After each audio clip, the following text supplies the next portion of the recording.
भवतु सहनौ भुनक्तु सह वीर्यं करवावहै तेजस्विनावधीतमस्तु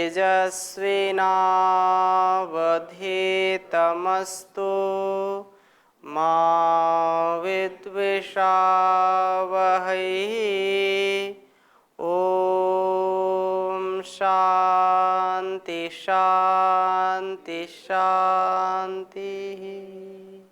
वैदिक जीवन पद्धति में हम चर्चा कर रहे हैं वृहद यज्ञ में जो मंत्र हम बोलते हैं, उनके माध्यम से जो आहुतियाँ देते हैं, उन मंत्रों में 12 जो आहुतियाँ हैं, उन आहुतियों से हम सदा प्रेरित हों, अर्थात आहुति देते समय हमारे अंदर यह भाव रहे कि मेरे अंदर का जो सामर्थ्य वो सदा बढ़ता रहे, और क्योंकि वह परमात्मा हम सबका रक्षा करने वाला है, हम सबका पालन पोषण करने वाला है, प्राणों से प्रिय है और वह अग्नि स्वरूप है, अर्थात वह प्रकाशकों का भी प्रकाशक है। तो उससे हम यह 12 आज्य आहुति मंत्रों में यह भाव आया था कि ओम भूर्भुवः स्वः अग्न आयुषी पवसा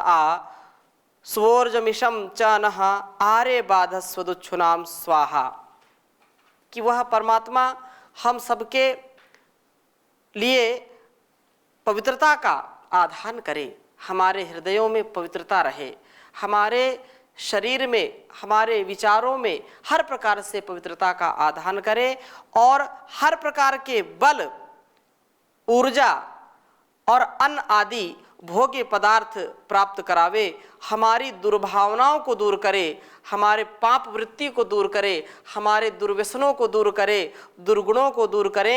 और यह आहुति उस पवमानाय, उस जो है पवित्र करने वाले ईश्वर के लिए है, परमात्मा के लिए है। उस जब उस विधाता का कृपा प्रसाद हमको मिलेगा तो निश्चित रूप से हम तर जाएंगे, ऐसी भावना थी। और वेद मंत्र में कहा है सुप्रकार, अच्छी प्रकार से, सु माने अच्छा, ऊर्जम बल को, निश्चित रूप से बल को प्रदान करे, हमारे लिए वह ईशम अन्न आदि भोग्य पदार्थों को प्राप्त कराए, क्योंकि बिना अन्न के, बिना ऊर्जा के, ऊर्जा अन्न से आती है, अन्न को औषधि रूप में भी, औषधि को भी अन्न कहते हैं, और यह अन्न का दाता कौन है? परमात्मा है। हम अन्न खा करके ऊर्जा से परिपूर्ण हो जाते हैं, और जब ऊर्जा आती है तो हम कर्मों में संलग्न हो जाते हैं। अगर 2-4 दिन भोजन किसी को ना दिया जाए, अन्न ना दिया जाए, तो शरीर उसका ठीक ठीक रहेगा नहीं। फिर बोले उसको फल फूल खिलाओ, ठीक रहेगा। फल फूल औषधि के रूप में ही सेवन करते हैं। तो जो आहार है, जो अन्न है, वो औषधि का काम करता है। बिना अन्न के व्यक्ति रह नहीं सकता। इसलिए कहते हैं अन्न है तो टनाटन है, नहीं तो सनासन है। बिल्कुल सन्नाटा छा जाएगा चारों ओर। अन्न से हम ऊर्जा को प्राप्त करते हैं, हमारी धमनियों में ऊर्जा दौड़ती है। 2-4 दिन केवल फल खिलाओ, जो व्यक्ति अन्न खाता रहता है और केवल फल उसको सुबह दोपहर शाम केवल फल खिलाओ, तो फिर वो उसका सामर्थ्य धीरे धीरे कम हो जाता है। हाँ, उसके साथ यदि कुछ पौष्टिक चीज़ें और दे रहे हैं, कुछ शुष्क मेवे दे रहे हैं, पनीर दे रहे हैं, दूध दे रहे हैं, तो वो बलशाली रहेगा। लेकिन एक साधक तो कर सकता है कि कुछ काम नहीं और केवल वो बैठा बैठा ही ईश्वर का जाप करता रहे, तो कोई उस प्रभाव नहीं, उस पूरे जीवन ऐसा चल सकता है उसका। लेकिन जो बल का काम करता है, जो व्यायाम खूब करता है, बौद्धिक कसरत करता है, पढ़ता पढ़ाता है, तो ये बौद्धिक सामर्थ्य के लिए भी बहुत ऊर्जा की आवश्यकता पड़ती है। जो बोलते रहते उनके लिए भी बहुत आवश्यकता पड़ती है। तो परमात्मा से प्रार्थना की जा रही कि आप हमको अन्न दीजिए, बल दीजिए, ऊर्जा दीजिए, ताकि हम इस जीवन को अच्छे से जी पाएं। तो अगले मंत्र को मैं स्वाध्याय में लूं, उसके पहले आपका कोई प्रश्न तो पूछिए। ओम स्वामी जी। जी ओम। जैसे पिछली कक्षा में चर्चा के दौरान बता रहे थे कि आहुति देने से दुर्भावना, दुर्विचार, मन की वृत्तियाँ शांत होती है। तो जैसा हम जानते हैं, आपकी चर्चा से भी पता चला कि अन्न से शरीर बनता है। जी। तो आहुति देने से तो प्रकृति का जो गंदगी होगा वह ठीक होगा, लेकिन मन का गंदगी कैसे ठीक हो जाएगा? बिल्कुल, आहुति तो दे रहे हैं, और वो जो आहुति के रूप में प्रसाद साकल्य है, सामग्री है, वो अग्नि में पड़ेगी तो निश्चित रूप से वातावरण तो अच्छा होगा, और वातावरण जितना स्वच्छ होगा उतनी अच्छी बरसात होती है। वर्षा के लिए यज्ञ का विधान विशेष किया गया है, वातावरण की शुद्धता के लिए यज्ञ का विधान किया गया है, और ये जितना अधिक होगा उतना संतुलित वर्षा होगी, और वर्षा होगी तो अन्न की उत्पत्ति होगी, फसल होगी। गीता के श्लोक आप बोलते हैं, जो यज्ञ से क्या होता है? यज्ञ से वर्षा होती है, वर्षा से अन्न होता है, अन्न से फिर अन्नात् प्रजा जायन्ते। हाँ हाँ हाँ, तो यज्ञ से निश्चित रूप से ये जो आप कह रहे हैं ये तो सत्य है। अब दूसरा प्रश्न क्या है? दूसरा प्रश्न है कि उससे मन की कैसे पवित्रता होती है, मन की कैसे शुद्धता होती है। आप आहुति दे देंगे, मंत्र की बोलने की कोई आवश्यकता नहीं है। आपने कोई भी एक मिर्च डाल दी या आहुति डाल रहे हैं, घृत की आहुति दे रहे हैं, मंत्र नहीं बोल रहे तो भी वो काम करेगी वैसी आहुति वातावरण के लिए। लेकिन मंत्र को साथ में क्यों जोड़ा? क्योंकि भाव जुड़ने से उसका प्रभाव बहुत होता है। भाव जहां जुड़ा है प्रभाव होगा, और दुर्गुण दुर्व्यसनों का अभाव होगा। तो जब हम बोलते हैं तो हमारे मन की भी उसके साथ शुचिता बढ़ती जाती है, पवित्रता बढ़ती जाती है, दुर्भावनाएं घटती जाती हैं, सद्भावनाएं आती हैं। सद्भावना दो, सद्प्रेरणा दो, जीवन को मेरे शुचिता से भर दो। तो ये उससे हम प्रार्थना कर रहे, वेद मंत्रों में यही तो है ना कि मेरी दुर्भावनाएं दूर कर दीजिए और सद्भावनाएं मेरे अंदर आ जाएं। यद भद्रम तन्नासु, जो कल्याणकारी है वो। और अब उसके लिए सतत अभ्यास की आवश्यकता है। आप केवल बोलने से काम नहीं चलेगा। आप बोल रहे हैं लेकिन उसका मनन नहीं कर रहे हैं, उसका चिंतन नहीं कर रहे हैं, तो फिर बात नहीं बनेगी। मैं क्या बोल रहा हूं, क्या जो है मेरे मुख से निकल रहा है, उसका भाव क्या है, अर्थ क्या है। जब अर्थ के साथ आप संगत होंगे तो निश्चित रूप से आपको उसका लाभ मिलेगा। तो ये बात हमको वेदों से मिलती है कि हम जैसा बोलें, पहले जैसा मन में विचार करें वैसा बोलें, और वैसा जैसा बोल रहे हैं वैसा फिर आचरण करें। जब आपको कोई शब्द आपसे बोला जाता है आपके सम्मुख, तो आपका मस्तिष्क तुरंत उसको कैच करता है। जैसे किसी ने कहा गाय, तो गाय कहने मात्र से ही आपके चित्त में कोई गधा नहीं आएगा, कोई जो है बंदर नहीं आएगा।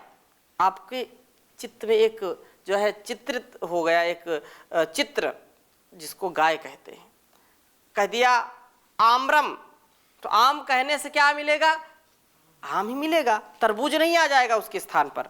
तो ऐसे वेद मंत्रों का जब हम स्वाध्याय कर रहे हैं, वेद मंत्र हम बोल रहे हैं, तो वैसा भाव आना चाहिए। वेद मंत्र क्या कह रहा है? कह रहा है कि भूर्भुवः स्वः अग्न आयुषी पवस आ सोजम इशम च नः आरे बाधस्व दुच्छुनाम स्वाहा। कि जो सारी बाधाएं हैं वो बाधस्व हटा दें, उनको जो दूर कर दें, उनको कौन? दुच्छुनाम। इस पर थोड़ी सी चर्चा हम और कर सकते हैं। दुच्छुनाम क्या है? तो दुच्छुनाम के विषय में कहा जो बुरी तरह से बढ़ने वाले कुविचार हैं। यही बात तो है ना, मन ही तो विचार लाता है, और मन यदि हमारा ठीक है तो सब कुछ ठीक हो जाएगा। मन है मरीज तो लचीज कोई चीज नहीं, मन यदि चंगा तो कठौती में ही गंगा है। मन से ही रीति प्रीति, मन से ही द्वेष, मन से कपट छल द्वेष दंगा है। मन यदि चंगा तो कठौती में ही गंगा है। तो मन को हम चंगा रखें। जब मन हमारा नियंत्रित होगा, मन में बुरे विचार नहीं आएंगे, तो जो आप प्रश्न कर रहे हैं वो सारी चीजें ठीक हो जाएंगी। मन ठहर जाएगा, अपने आप में स्थिर हो जाएगा, और जो ठहर जाता है वही योगी होता है, और जो बह जाता है वो भोगी होता है। ठहर गया सो योगी और बह गया सो भोगी। बहाव में तो बह जाते हैं लोग, अपने आप के विचार से, अपने आप के ज्ञान से, उस परमात्मा के द्वारा दिए गए ज्ञान विज्ञान को जब आत्मसात हम करते हैं तो ठहराव हमारे जीवन में आता है। हम चंचलता से रहित हो जाते हैं। चंचल प्रवृत्ति वाला व्यक्ति कभी भी ध्यान को नहीं प्राप्त कर सकता है। तो ध्यान से हमारे जीवन के समाधान आएंगे, हमारे जीवन के व्यवधान हटेंगे। और यही कहा बाधस्व हटावें, दूर करें, लोट लकार का प्रयोग किया है। क्या? दुच्छुनाम, जो हमारी गति प्रगति में बाधा बने हुए, जो अखंड प्रचंड पुरुषार्थ को खंड खंड अंड बंड करना चाहते हैं, ऐसे विचार जो हमको बार बार धराशायी कर देते हैं, बार बार धूल चटाने का प्रयास करते हैं, तो कहा मनो जो है परो पे ही मनस पापा, मेरे मन के पाप दूर हट जाओ। यही बात है कि आप जो है पवित्र करने वाले हैं। दुच्छुनाम, बुरी तरह से बढ़ने वाले कुविचारों को दूर कर दीजिए। ऐसे दुर्विचार जो बिना, जैसे थोड़ी सी बरसात हो जाती है तो चारों तरफ ऐसे जो खरपतवार अपने आप उग जाते हैं, चारों तरफ जो है कुकुरमुत्ते जैसे वो होते हैं, और क्या बोलते हैं उनको, मशरूम बोलते हैं, अलग अलग बोलते हैं, कोई सांप का छाता बोलता है, कोई कुछ बोलता है? हाँ, गोबर छाता कोई बोलता है। तो थोड़ी सी बरसात होने पर वो अपवित्र जहां जगह है वहां ज्यादा होता है। हाँ, जहां अपवित्रता है, सड़ी गली चीजें जहां होती हैं वहां पर ज्यादा होता है। तो ऐसे को विचार जो हमारे अंदर अपने आप उत्पन्न हो जाते हैं। अब रूप को देख रहे हैं, बुरे विचार आना शुरू कर दिया, हम उनको रोक रहे हैं और वो उधर ही खींचे जा रहे हैं। कोई शब्द, हम यहाँ बैठे हैं कमरे में ध्यान कर रहे हैं और कहीं से कोई ऐसी आवाज आई, अब उसी में मन खींचा जा रहा है। वो किसकी आवाज आ रही है, किसका, कैसा उसका रूप होगा, कैसा स्वरूप होगा, वो अलग अलग ढंग से ये हमारी जो मन की वृत्ति है वो अलग अलग अपने आप को गिराती रहती है, उठाती रहती है। कभी वो ना ऐसे इस राह पर नहीं जाना, हमको ठीक राह पर जाना है, तो एक क्षण में उड़ गया और कहीं ऊपर उठा हुआ है, ऊर्ध्व गमन कर रहा है, उच्च शिखर की ओर जा रहा है, और कहीं ऐसा कोई विषय आ गया, ऐसा कोई विचार आ गया, फिर धराशायी हो गया। इसलिए मन के जो विचार ऐसे अपने आप बढ़ने वाले हैं, इनको हम रोकें। मन तो जड़ है, रोकना हम सीखें। ऐसी बातों का कभी ध्यान ना करें, ऐसे विचारों पर कभी विचार ना करें जो हमको नष्ट करें, हमारे अस्तित्व को, हमारे व्यक्तिगत जीवन को, समष्टिगत जीवन को जो पतन की ओर ले जाने वाले हैं। ऐसे विचार नहीं आने चाहिए। किसी की वस्तु देखी तो मन में विचार आने लगता है कि ये तो मुझको मिल जाए, राम राम जपना, पराया माल अपना, बाकी सब झूठा सपना। ऐसा जो विचार करेगा वो समझो कि अपने जीवन को कभी भी सदगति की ओर नहीं ले जा सकता है। और आज का ये जो वातावरण है इसी में पूरा लगा हुआ है। यावत जीवेत सुखम जीवेत ऋणम कृत्वा घृतम पिबेत, भस्मीभूतस्य शरीरस्य पुनरागमनम कुतः। ये जो भावना है ये अच्छी भावना नहीं है, तो मन को उधर से हम हटाएं, मन को नियंत्रित करें, पापों से हटा लें, और पाप से हटाने का यह वेद मंत्र हमको रास्ता दिखाएगा। वेद मंत्र बोले और जैसा वो वेद मंत्र कह रहा वैसे वैसे चलते जाएं, तो अपने आप ये स्थिति समाप्त हो जाएगी। ध्यायतो विषयान पुंसः संगस्तेषु उपजायते, संगात् संजायते कामः, कामात् क्रोधो भिजायते, क्रोधात् भवति सम्मोहः, सम्मोहात् स्मृति विभ्रमः, स्मृति भ्रंशात् बुद्धिनाशो, बुद्धिनाशात् प्रणश्यति। निश्चित रूप से व्यक्ति का पतन हो जाएगा यदि इन विचारों को, कुविचारों को नहीं रोकेगा। कुविचारों को कैसे रोकेगा? ईश्वर की भक्ति से, ईश्वर की शरणागति से। ईश्वर के प्रति हम जब श्रद्धा से नतमस्तक होंगे तो वह निश्चित रूप से हमारे जीवन को ठहराव की ओर ले जाएगा। स्वस्थ होगा हमारा जीवन, अस्त व्यस्त नहीं होगा। स्वस्थ का मतलब क्या है? स्व माने अपना, स्थ जो ठहराव है, स्था गति निवृत्तौ, गति की निवृत्ति, चंचलता की निवृत्ति। तो वही व्यक्ति स्वस्थ हो सकता है जो अपने कुविचारों को रोक ले, ठहर जाए। ठहराव में ही व्यक्ति का निर्माण होगा। गति है, गति चलती रहेगी, गति और निर्माण दोनों होंगे, लेकिन जहां पर ठहरना है वहां तो ठहरना पड़ेगा। जब ठहरेंगे नहीं तो निश्चित रूप से हमारा जैसा जीवन है वो चलता रहेगा, पाप से युक्त होगा। और पाप के लिए बहुत जो बात कही है किसी कवि ने, बहुत सुंदर कहा, परम पूज्य स्वामी जी महाराज भी बहुत इसको बोलते रहते हैं, गाते रहते हैं। जिंदगी में भूल करना पाप कर, जिंदगी में भूल करना पाप कर, हर घड़ी परमात्मा का जाप कर, हर घड़ी परमात्मा का जाप कर, जिंदगी में भूल करना पाप कर, भक्ति शक्ति मुक्ति मिलती मोल ना, भक्ति शक्ति मुक्ति मिलती मोल ना, जितना भी करना है अपने आप कर, जिंदगी में भूल करना पाप कर। ये भक्ति शक्ति मुक्ति कोई मोल नहीं मिलती। किसी दुकानदार के पास जाइए आप और बोलिए कि इतनी भक्ति, 2 किलो भक्ति दे दीजिए, है 10-15 किलो शक्ति दे दीजिए, जैसा वेद मंत्र में कहा बलम ऊर्जम देहि, है बल और ऊर्जा दे दीजिए। अगर ऐसा होने लगा तो फिर तो बड़ा मामला गड़बड़ हो जाएगा। कैसे? जिनके पास धन नहीं होगा, जो निर्धन रहेंगे, वो कभी किसी प्रकार के बल को प्राप्त नहीं कर सकते, किसी प्रकार की शक्ति उनको नहीं मिल सकती। कि मिल सकती है? सब धनाढ्य लोग जाकर के खरीद लेंगे, पहले से पहले डंब लगा लेंगे, यही तो करते हैं। तो भक्ति शक्ति मुक्ति ये मोल कभी मिलती नहीं है।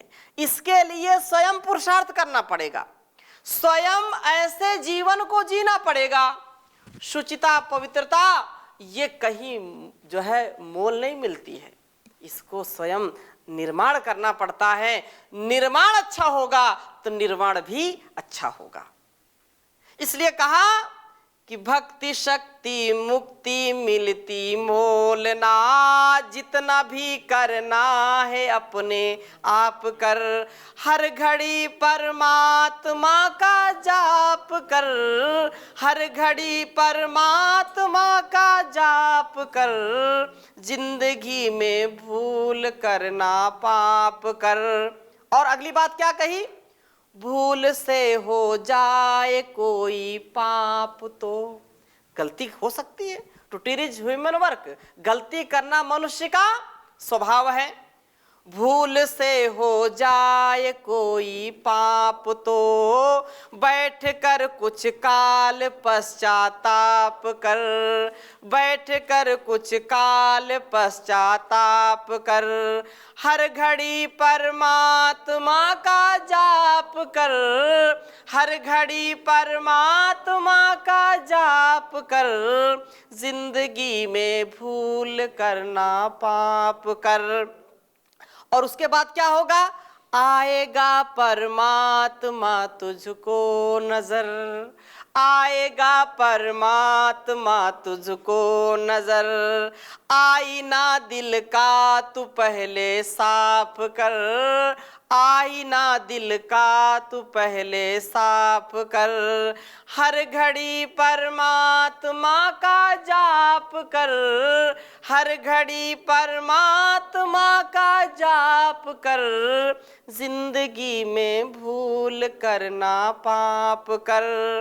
राह में कांटे बहुत मंजिल कठिन, इतना सरल मार्ग नहीं या अध्यात्म का, इतना सरल मार्ग नहीं है मन को कंट्रोल करने का, इतना सरल मार्ग नहीं है कि मन के जो कुविचार हैं, जो दुर्व्यवहार है, वो इतनी जल्दी समाप्त हो जाएं। इसलिए कहते हैं राह में कांटे बहुत मंजिल कठिन, हर कदम चलना संभल कर नाप कर, हर कदम चलना संभल कर नाप कर, हर घड़ी परमात्मा का जाप कर, हर घड़ी परमात्मा का जाप कर, जिंदगी में भूल करना पाप कर, जिंदगी में भूल करना पाप कर। तो ऐसे विचार, जैसा आपने प्रश्न पूछा उसके संदर्भ मैंने इतनी चर्चा की, तो कुछ बात आपको समझ में आई? बताइए, और कोई प्रश्न हो तो पूछिए। ओम स्वामी जी, चर्चा के दौरान जैसे आई बात कि मनुष्य को गलती करने का स्वभाव है जी। मनुष्य को गलती करने का स्वभाव है, या सही छूने के लिए गलती हो जाता है? सही को प्राप्त करने का कोई भी व्यक्ति गलती नहीं करना चाहता है, जैसे मैं हूँ, आप हूँ, कोई, तो सही को प्राप्त करने के लिए जो जो गलतियां हो जाए जी, तो ये मेरा मानना है। बिल्कुल ठीक है, और ऐसा तो सब मानते हैं, ऐसा हमारे शास्त्र भी मानते हैं कि अच्छा करते करते व्यक्ति यदि गलत कर दे, उससे त्रुटि हो जाए, तो कोई इसमें दोष नहीं है, लेकिन इतनी बड़ी त्रुटि नहीं होनी चाहिए, स्थूल दोष तो नहीं होना चाहिए। और स्थूल दोष करके कोई बोले कि ये तो मेरे से गलती हो गई, तो ये उसको यहाँ तो क्षमा नहीं किया जाएगा, ईश्वर के यहाँ भी क्षमा नहीं किया जाएगा, उसका दंड मिलेगा।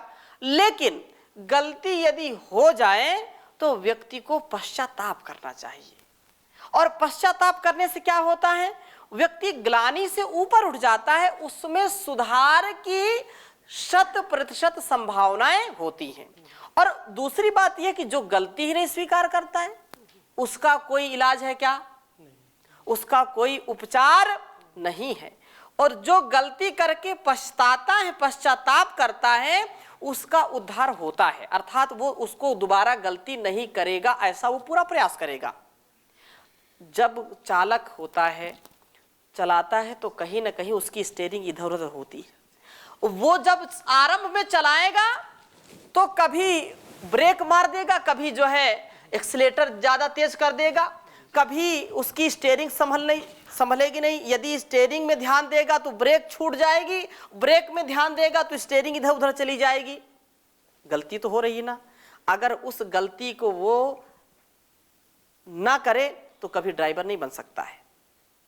अर्थात गलतियां होंगी, लेकिन गलती करके बार बार फिर वही करेगा, और फिर वही चालक, उसकी स्टीयरिंग भी चल रही है, ब्रेक भी मार रहा है, क्लच भी ले रहा है, एक्सीलेटर भी ले रहा है, सब कुछ कर रहा है, एक समय अनेक कार्यों को करता है। क्यों? उसका अभ्यास हो गया, अब उससे गलती नहीं होती। लेकिन जब पहली बार बैठा था ड्राइवर सीट पर, तो कितनी गलतियां हो गई थी, वो तो अपने आप को ही नहीं संभाल पा रहा था। इसलिए कहते हैं अगर गलती रुलाती है तो यह राह भी दिखाती है। बसर गलती का पुतला है, ये अक्सर हो ही जाती है। जो गलती कर के पछताए उसे इंसान कहते हैं, उसे इंसान कहते हैं।